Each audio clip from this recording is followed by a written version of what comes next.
നിലവിൽ നമ്മൾ income tax return file ചെയ്യുമ്പോൾ എന്തെങ്കിലും മിസ്റ്റേക്കുകൾ ഉണ്ടെന്ന് വിചാരിച്ചു. അതുപോലെ തന്നെ ഫയൽ ചെയ്യാത്തതുണ്ടെങ്കിൽ പോലും നമുക്ക് അടുത്ത 2 വർഷം, ഒരു അസസ്മെൻറ്റ് ഇയറിന് ശേഷം അടുത്ത 2 വർഷം വരെ നമുക്ക് ടൈം ഉണ്ടായിരുന്നു, അതിനുള്ളിൽ ചെയ്യാം. പക്ഷേ അഡീഷണൽ ടാക്സ് വരും, പിന്നെ ഇൻട്രസ്റ്റ് വരും എന്ന് മാത്രമേ ഉള്ളൂ.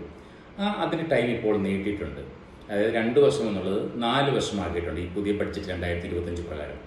അതായത് ഈ റിട്ടേണുകൾക്ക് നമ്മൾ പറയുന്നത് ITRU എന്ന് പറയും, അത് അപ്ഡേറ്റഡ് റിട്ടേൺ എന്ന് പറയും.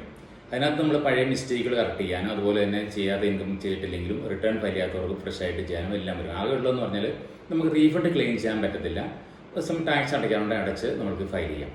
നമ്മൾ അസസ്മെൻറ്റ് ഇയറിന് ശേഷം, അസസ്മെൻറ്റ് ഇയർ എന്ന് പറഞ്ഞാൽ നമ്മൾ ഫിനാൻഷ്യൽ ഇയർ കഴിഞ്ഞ് വരുന്ന വർഷത്തിലാണ് അസസ്മെൻറ്റ് ഇയർ എന്ന് പറയുന്നത്. 2023-24 ഫിനാൻഷ്യൽ ഇയറിനാണെങ്കിൽ നമ്മൾ 24-25 മാർച്ച് 31-ലാണ് അസസ്മെൻറ്റ് ഇയർ എൻഡ് ചെയ്യുന്നത്. അതിനുശേഷം 1 വർഷത്തിനുള്ളിലാണ് നമ്മൾ റിട്ടേൺ ഫയൽ ചെയ്യുന്നതെങ്കിൽ സാധാരണ ടാക്സ് പ്ലസ് ഇൻട്രസ്റ്റിനൊപ്പം തന്നെ 25% കൂടെ അഡീഷണൽ ടാക്സ് അടയ്ക്കേണ്ടതുണ്ട്. അപ്പോൾ 2 വർഷം കഴിഞ്ഞിട്ടാണ് നമ്മൾ ഫയൽ ചെയ്യുന്നതെങ്കിൽ 50% കൂടെ അഡീഷണൽ ടാക്സ് അടയ്ക്കണം. അതുപോലെ 3 വർഷം കഴിഞ്ഞിട്ടാണ് ചെയ്യുന്നതെങ്കിൽ നമ്മൾ 60% കൂടെ അഡീഷണൽ ടാക്സ് അടയ്ക്കണം. അതേസമയം 48 മാസം കഴിഞ്ഞിട്ടാണെങ്കിൽ നമ്മൾക്ക് 70%, സാധാരണ ടാക്സ് ഇൻട്രസ്റ്റിന് പുറമെ 70% കൂടി നമ്മൾ ടാക്സ് അടയ്ക്കുവാണെങ്കിൽ നമ്മൾ ITRU അപ്ഡേറ്റഡ് റിട്ടേൺ ഫയൽ ചെയ്യാം. ഇതാണ് പുതുതായിട്ട് വന്നിരിക്കുന്ന ചേഞ്ച്. അപ്പോൾ നമ്മൾ ടോട്ടലായിട്ട് നോക്കുവാണെങ്കിൽ ആ അസസ്മെൻറ്റ് ഇയറും പിന്നീട് വരുന്ന 4 അസസ്മെൻറ്റ് ഇയർ, അങ്ങനെ 5 വർഷത്തേക്ക് അടുത്ത ഏപ്രിൽ 1 തുടങ്ങി കാൽക്കുലേറ്റ് ചെയ്യുകയാണെങ്കിൽ നമുക്ക് ചെയ്യാൻ പറ്റും. ഇതാണ് പുതുതായിട്ട് വന്നിരിക്കുന്ന വ്യത്യാസം.